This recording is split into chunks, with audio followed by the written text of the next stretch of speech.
Welcome, viewers. This is the part two of the presentation on the importance of French classical menu in the world and in hospitality education. In this video, I would like to discuss about the social, political, and economic structure of France before the French Revolution, and also what happened after Revolution and the subsequent forms of governance, so that we are able to connect the dots and see how politics, how economics also affects the way people eat. So, the first thing we need to understand about France is the way it was governed before French Revolution. It had a kind of government called as aristocratic government. Aristocracy is derived from a Greek word, a Latin word. I get confused always. Aristos means excellence, and Kratos means rule. So, aristocracy is the rule of excellent people, people who are the best in society, people who are noble in deed, in virtue, in character. So, the French government had a monarchy, of course, and there was a long list of monarchy, but king was supported by aristocrats. It was a small section of society which had various titles. Like in England, they have titles like Duke or Baron. Uh, they have various forms of address, like they are called as Lord or as Sir. Uh, Mind you, this is the structure copied from France. This is not original British style of governance. It is the French style of governance, which got transferred from France to UK after the French Norman conquest of UK. Now, this governance has a special link to French classical menu. Let me explain how. There is one king who is living in the capital city of that country, but he cannot control such a huge empire, such a vast empire on his own. And there are constant threats on the boundaries of every country, and therefore they have a structure of governance where a country is divided into smaller parts legally, and then these smaller parts are controlled by an aristocrat. An aristocrat could further divide it into smaller sections and assign specific people, and I'm sure that is how it works. If you realize, in your India also, a similar kind of governance structure exists. A prime minister in the capital, and then all the chief ministers in the states, then all the district magistrates in the cities, then all the sub-divisional officers, block development officers, and then mukhias and panchayat secretaries. So we have that entire structure of governance, which I believe is derived from this style of governance, the aristocratic form of governance. In fact, district magistrates of India, they are the most excellent students of our country. So the ideas are there everywhere, and the deeper you go into it, more you'll understand how things are related, how this world is actually uh, one place. In fact, I was going through the books of first year English literature, history of English literature, and that is where I came to know that there are so many languages, including Hindi and Persian, which are related to the European languages. And there is a term for it. It is, I think, called Proto-European languages, Proto-Indo-European languages. This was discovered in 18th or 17th century in India. So the whole world, in fact, if you also realize that Europe and Asia, they are one continent actually. And the division that we see is only political.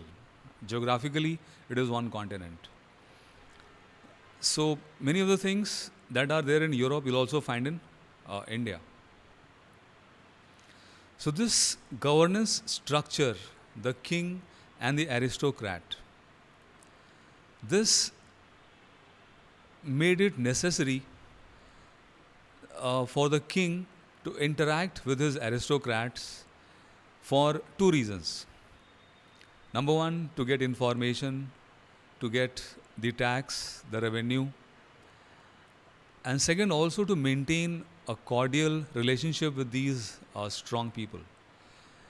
Like I said, aristocrats are excellent people, and any one of them is capable of becoming a king himself.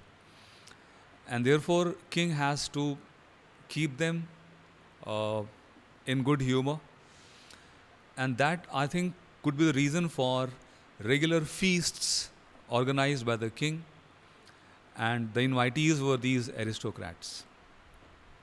So the French classical menu that you see today is derived from medieval France, and that structure of governance in France, where there was one monarch, one king, and he had a structure of governance handled by the aristocrats, the people who were strong, who were excellent, who held titles according to their rank. And the feast were held at regular intervals so that the relationship stayed strong. The king could also get information from throughout his kingdom. So the feast given by king, the menu, what I read on that Wikipedia page, it says that initially we did not have that sequential service of courses. It was all served at once, and people had to eat with their own hands. This is how the initial banquets were organized. The feasts were organized by the king.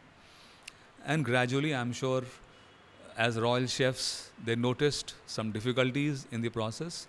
So they came up with improvements, improvisations. They also improved the service, the methods. And as there is something called Renaissance in Europe.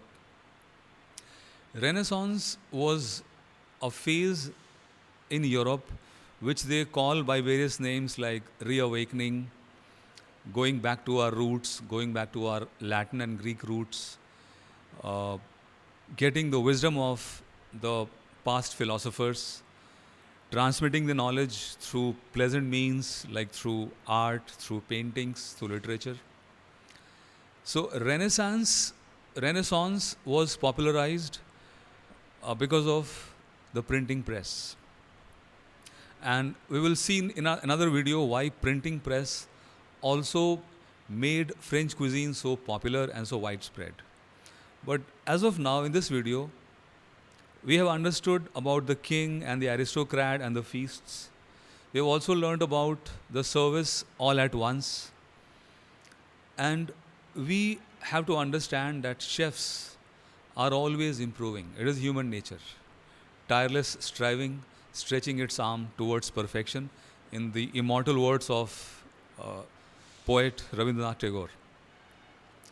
So this evolution in French classical cuisine has brought us to a stage where we have very clear-cut sequencing from 1 to 16 and followed by beverages. The sequencing is based on gastronomy.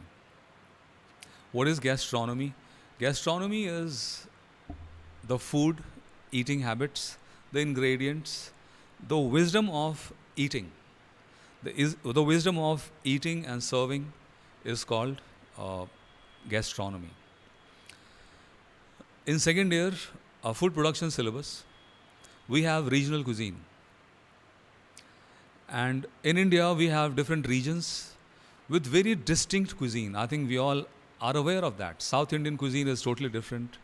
Western, Northern, Mughlai, Kashmiri cuisine, Northeastern cuisine, cuisine of Bihar, Uttar Pradesh, they all have distinct menus, recipes, ingredients. And in another video, we'll also understand what is the reason for that. The reason is geography. So, in this video, I would like to conclude now with this understanding that the French classical menu has come from the palace of the kings, the castles of the king, and the king's banquets and the king's feasts. These feasts were held in the honor of his aristocrats, who were excellent class, who were the ruling class, the noble class, the gentlemen and the ladies. And that's all in this video. I hope it made some sense to the viewers. If you have any questions, please ask through the comment below. Have a pleasant day.